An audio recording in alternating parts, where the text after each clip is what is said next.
Está sentada, placer verla, Beatriz Arlo, que escribió este domingo en Perfil, de que entre tanta cosa que cambia la pandemia es la clase dirigente. Pusiste hasta fecha de nacimiento de cada uno de los integrantes. Un placer verte, Beatriz. ¿Cómo estás? ¿Cómo la vas llevando en lo personal? Y trabajando como siempre, mi ritmo de trabajo no cambió, así que no cambió porque tengo los mismos cierres con las mismas notas para acá o para afuera, o sea que trabajando como siempre, solo que, bueno, como dato, voy muchísimo menos a mi oficina que queda en el microcentro, porque me sale muy caro un taxi de ida y vuelta todos los días, y nada más. Y nada más. ¿Qué cambió? Estábamos hablando un poco de la política, ¿no? Yo decía, sanitariamente no hay más que decir, cómo cambió el impacto, el miedo, lo que será el mundo. En la política argentina, ¿qué cambió el coronavirus?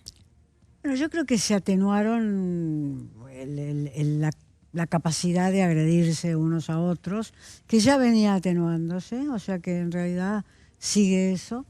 Pero no me gusta pensar tan en el corto plazo, porque es como si vos hubieras preguntado a un argentino en noviembre de 1945...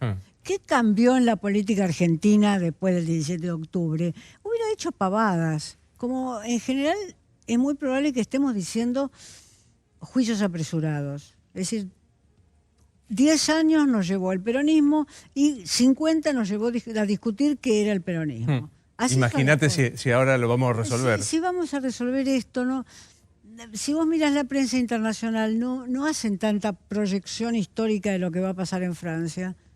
Lo que hacen es qué va a pasar con los chicos que tienen que dar el examen del BAC, que es el final del bachillerato, van a entrar o no a la universidad esos chicos, ese tipo de cuestiones que están más unidas al día a día que le interesa a la gente. Quizás nosotros tenemos menos de esas cuestiones, no tenemos ningún examen final del bachillerato por el momento, y creo que la Argentina no lo va a tener nunca, y entonces nos interesamos en esta especie de filosofía histórica. A mí mucho no me interesa. Por eso, en esa nota que vos mencionás, yo me ocupaba del cambio generacional desde 1837 hasta hoy. Claro, y mencionabas, los grandes actores de los primeros 20 años de este siglo van a ser setentones, cuanto menos en el próximo recambio. Es decir que Tenenbaum, por ejemplo, que no le gustan los viejos, va a decir, ese no puede ser candidato a presidente. Tenenbaum ya estaría diciendo que Biden no puede ser candidato a presidente en Estados Unidos. Hay una viejofobia, ¿no? En la Argentina puede ser que haya. En las redes sociales, muchísima. Seguro. Yo fui muy criticada por venir a este programa hace un mes y medio por algunas de las personas que hablan en este programa y que son 10 o 15 años menores que yo, no es que estén en la primaria. O sea que sí, pero tampoco hay que darle tanta trascendencia. No alcanza a ser ideología. Son chimentos de barrio. No alcanza a ser ideología, está en las redes. Que se calle fulano que es un vejete y que se calle fulana que es una vieja. Está para eso. Falta mucho tiempo para que podamos tener una hipótesis sobre lo que pasa. Es interesante porque vos mencionás dentro de los recambios generacionales, insisto, contando ejemplos históricos muy concretos, no una teoría de inspiración, de una epifanía. Vos decías, ahí aparece un Máximo Kirchner dentro de alguien del recambio. Primero me gustaría tu opinión de Máximo Kirchner y por qué lo ves en esa proyección. Bueno, mi opinión es muy pobre, no podría darla. En general hablo de políticos que conozco directamente o cuya actuación pública me permite verlos. Lo que más bien estoy pensando en el caso de Máximo Kirchner es que se establece una especie de nobleza republicana. Es decir, es el hijo de los reyes. Y desaparecidos los reyes, uno por muerte, Néstor, y la otra por edad, porque no le van a permitir ser presidente a los 71 años, porque... ¿Qué es esto? ¿Qué es esto? Entonces aparece este hijo de la nobleza republicana. Como cuando se empieza a pensar quién va a suceder a Napoleón o quién va a suceder quién va a suceder a De Gaulle en Francia, cuando se empieza a pensar quién va a suceder a los que lo retiran. Como esta es una nobleza republicana, en el sentido de que es por rigurosa herencia, Máximo I heredó las propiedades de los Kirchner que administró en Río Gallegos y ahora está heredando el poder. diputado. ¿Vos le conocías una carrera política para que sea un diputado hoy? No. No. Lo que le conocías era que era hijo de Néstor y de Cristina. Entonces, es ahí donde yo lo ubico, en esa línea genealógica. Nobleza republicana, o sea, casi como una casta real. Que no me gusta para nada eso. Está clarísimo, pero digo, como no casta, una familia real que pone a sus sucesores. A su primogénito. Que pone a sus sucesores.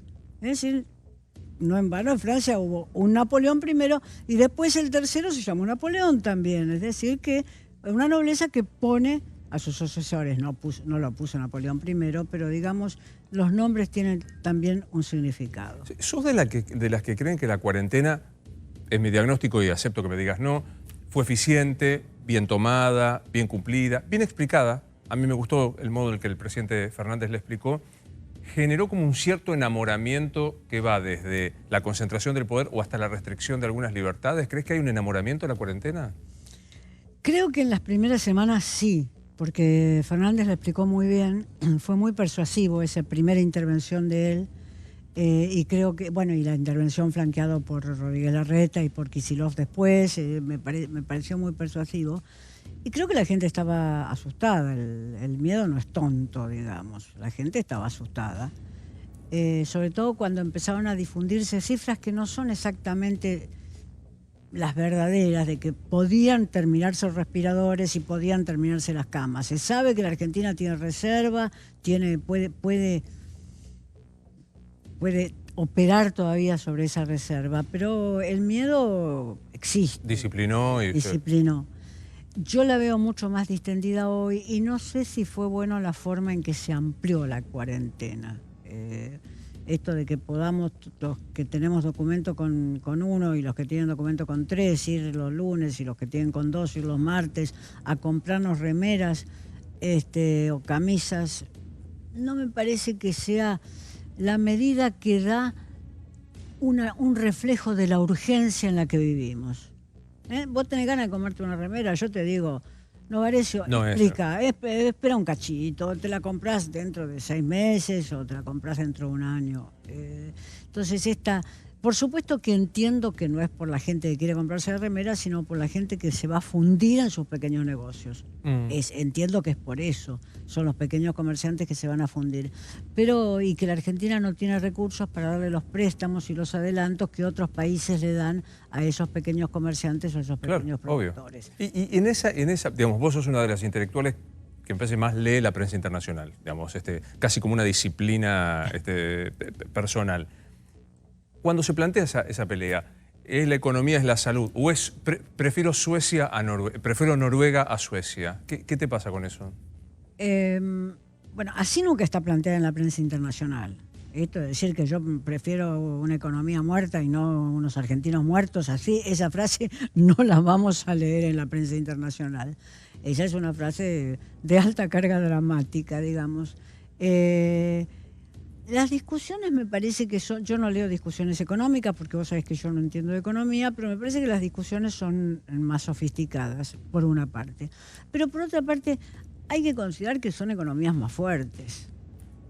Es decir, lo que son las pymes y lo que son los boliches de cercanía, los que se llaman negocios de cercanía, y las pequeñas y las pymes más chicas, pueden terminar verdaderamente liquidadas por el coronavirus, y eso afectaría muy fuertemente no solamente a pequeños empresarios, sino a los 2 o 3 empleados que tienen cada uno de esos pequeños empresarios. O sea que eso no pasa del mismo modo en Francia, para poner un nombre, donde el Estado tiene espaldas como para soportar los sueldos que dejen de pagarse.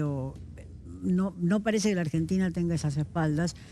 Intentó ese movimiento en un primer momento, pero evidentemente con cierta sensatez se sabe que no existe ese dinero. Te traigo un argumento con el que nos contradecíamos con Ernesto Tenenbaum, que él decía, a mí el miedo, metafóricamente, ¿no? Pero el gran miedo, que es la pandemia, que es el cambio, parece, en el mundo, no me permite ocuparme de los otros miedos más chicos, como por ejemplo, a mí me preocupó.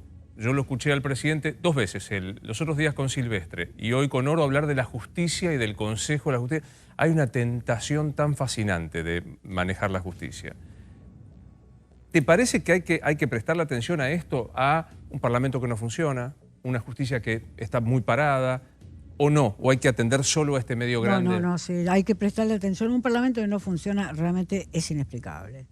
Que la presidenta todavía no haya encontrado la plataforma que la vicepresidenta, presidenta del Senado, que Cristina Kirchner no haya encontrado todavía la plataforma que le permita una sesión del Senado, es verdaderamente extravagante. Y que diputados, con los que sean, que empiecen, que no sean unas sesiones cuyo voto valga, pero que empiecen a sesionar los que vivan más cerca, los que estén en las provincias más cercanas, en los municipios más cercanos, que empiecen. Tener un parlamento en estado de suspensión me parece terrible. Lo de la justicia ya vimos. Cuando la justicia no funciona, terminamos con la liberación de los presos entre gallos y medias noches. Cuando no está funcionando, después tiene que venir la Corte Suprema corriendo para decir restituyan a esos presos a las prisiones. ¿Eso qué fue? ¿Una avivada, la de los presos? ¿Vos crees que...? Bueno, a Vudú le fue muy bien, ¿eh? Que de paso parece que consiguió trabajo en la asesoría de la provincia de La Rioja, ¿no? Amado Vudú. Hoy fue desmentido, porque quedó ahí medio vidrioso esta historia. El abogado que le consiguió la excarcelación es extraordinario, ¿eh? Le fue muy bien a Vudú. O sea que eso también por ahí está atravesada la política también. Claro, por eso te iba a decir, ¿vos crees que es un llenemos de elefantes la calle Florida para que no vean nuestro elefante? ¿Fue un intento de hacer elefantes? No únicamente ese, pero que Vudú estaba entre los que estaban en la lista que iba a salir, y que después llenemos de elefantes, quizás sí, quizás no se imaginaron que iban a empezar a salir los prontuarios de los presos más notables, porque de los 2000, ¿fueron 2000 los que salieron? Sí, de los 2000 que salieron, los prontuarios salieron de 20. Esos prontuarios de 20 daban miedo. Ahora es probable que de 1.500 no sean prontuarios de miedo, sino que sean ellos los pobres elefantes que entraron en la calle Florida y que volvieron a las prisiones rápidamente. Pero bueno, que Vudú estaba en el centro de esa planificación, eso seguro. No digo que fuera el punto primero. Lo que a Vudú lo pensó, es el momento para liberarlo. Es en efecto. En efecto. Y es un signo, ¿no? Es un signo sobre la corrupción, es un signo sobre los manejos del Estado, es un signo, yo diría, es un signo enfermo, bien enfermo ese. Pensando en esto, ¿se puede hablar de albertismo? Algunos creen que Alberto consolida su gestión o lanza su gestión el 19 de marzo con el coronavirus. Otros dicen, no, ya lo venía haciendo. ¿Se puede hablar de albertismo? ¿Hay albertismo? Es difícil hablar de albertismo porque los argentinos, por lo menos, pero en otros países también, estamos muy acostumbrados a que los líderes políticos que pasan su nombre a un movimiento sean más densamente ideológicos. Te puede gustar o no la densidad de la ideología de Cristina Kirchner, pero hay. Sacudiendo las manos en televisión o en los actos. Pero hay una densidad ideológica. E incluso en el discurso mucho más austero de Néstor también había esa densidad. Entonces, no digo que Alberto Fernández no sea capaz de lograr esa densidad, lo que digo es que evidentemente no es su vocación, no la considera necesaria o incluso la puede considerar contraproducente. Pero para hablar de albertismo, cuando uno habla de albertismo como cuando habla de nestorismo o de cristinismo, uno tiene que estar dispuesto, la persona que quiera hablar de ser identificado por su nombre de ese modo, tiene que estar dispuesto a romper con algo, con las ardillas que están corriendo en el zoológico, con algún patinador que esté por Libertador, con algo tiene que estar dispuesto a romper. Si tu discurso siempre es englobar a todos, es muy difícil que logres crear. Bueno, muy interesante porque lo estás diciendo el día posterior a que Alberto dice, no es mi gobierno, es el mío, el de Cristina, el de Massa y el de los movimientos sociales. O sea, todo. Queda todo adentro. Queda todo adentro y además es una fórmula peligrosa, yo diría, incorporar de ese modo a los movimientos sociales, que han sido siempre una garantía de defensa de muchos derechos, y también uno puede tener fuertes críticas para hacer algunos de ellos, pero es una forma peligrosa de incorporarlos, porque uno dice que es un gobierno corporativo. Es un gobierno de una familia, por una parte. Es un gobierno de unos amigos, Alberto y Cristina por la otra, aliados políticos, y de repente aparecen los movimientos sociales que vienen a ser una corporación, para decirlo de algún modo, que está funcionando en la sociedad. ¿Qué tipo de gobierno es? No Sí, lo claro. sé. Retomo un concepto que dijiste, ¿no? La densidad política. Hoy no es que no la tenga, salvo que me diga, no lo veo. Alberto no mostró cuál es su densidad política. Alberto no lo mostró, pero Alberto fue siempre un tipo muy discreto en ese sentido. No compitió, obviamente, con el presidente Néstor en presentar la densidad política, y cuando llegó el turno de Cristina, se retiró. Luego, Cristina asomaba como posible centro de reunión de las fuerzas del peronismo, y tanto él como Massa acudieron. Le fue mejor a él, o no sé, eso Se verá. los historiadores lo dirán. Claro. Pero uno diría, uno conoce los políticos que hacen política en términos político-ideológicos. Claro. Incluso en los movimientos sociales uno los conoce. Yo sé cuál es el discurso de algunos de los dirigentes del movimiento social. Juan Grabois es clarito, lo entendés claro. Clarísimo, el Chino Navarro. Son discursos políticos claros. No sé si Alberto, si vos le preguntaras en una cabina estratosférica, te diría, me siento un republicano con inclinaciones socialdemócratas. Pero eso, te juro que es un premio que queremos sacar todos en este país. Todos quieren ser identificados como demócratas republicanos con inclinaciones hacia la socialdemocracia. Compro. Pero todos. Evidentemente, si Merkel estuviera ahí rifando su etiqueta, todos comprarían. Entonces eso no vale mucho tampoco. Porque además nunca se había manifestado como un socialdemócrata, porque además tampoco hay manifestaciones socialdemócratas en la Argentina. Nosotros tenemos otra configuración, con los sindicatos por un lado, los empresarios por el otro. Tenemos otra configuración que, para convertirla en una socialdemocracia alemana, o a la que sea, va a llevar trabajo. Sí. ¿Quién emerge como líder de la oposición, Beatriz? Esa es una pregunta que te la contesto todas las semanas. Vos me llamás por teléfono. Y me lo vas diciendo. Yo te lo voy diciendo. Semanalmente. Esta semana Rodríguez Larreta. Esta semana Rodríguez Larreta. Dame un segundo que hago unos compromisos comerciales. En lo personal, ¿qué sentís? Ya sé que hay que esperar, pero ¿qué sentís que te va a cambiar definitivamente esta pandemia? Quizás la forma de mi muerte. A lo mejor me muero durante la pandemia, en el sentido... Pero no en el sentido de que me voy a morir mañana, sino que si la pandemia tiene sus vueltas, como pareciera que puede tener en Alemania, que parecía el país que había ya superado, y dura varios años, sea la forma de mi muerte. Lo cual sería una muerte muy arcaica, ¿no? Muy arcaica en el sentido de los siglos anteriores. Espera. Como con la facultad, ¿viste? Cuando vos decías un concepto y el docente te decía, fundamente, dame un segundo, fundamenta Beatriz Arlo. Ya lo que cambie, dijo Beatriz Arlo, si a mi muerte, que si esto siguiera, podría afectarme, sería arcaica. ¿Por qué sería una muerte arcaica? Porque cuáles sean mis fantasías de muerte. Bueno, un accidente de auto, un accidente de avión. De auto muy difícil porque no tengo, pero sí de bus, de un accidente de ómnibus, un accidente de avión. Muertes vinculadas con el progreso del siglo XX, no con el progreso del siglo XXI, sino con el progreso del siglo XX.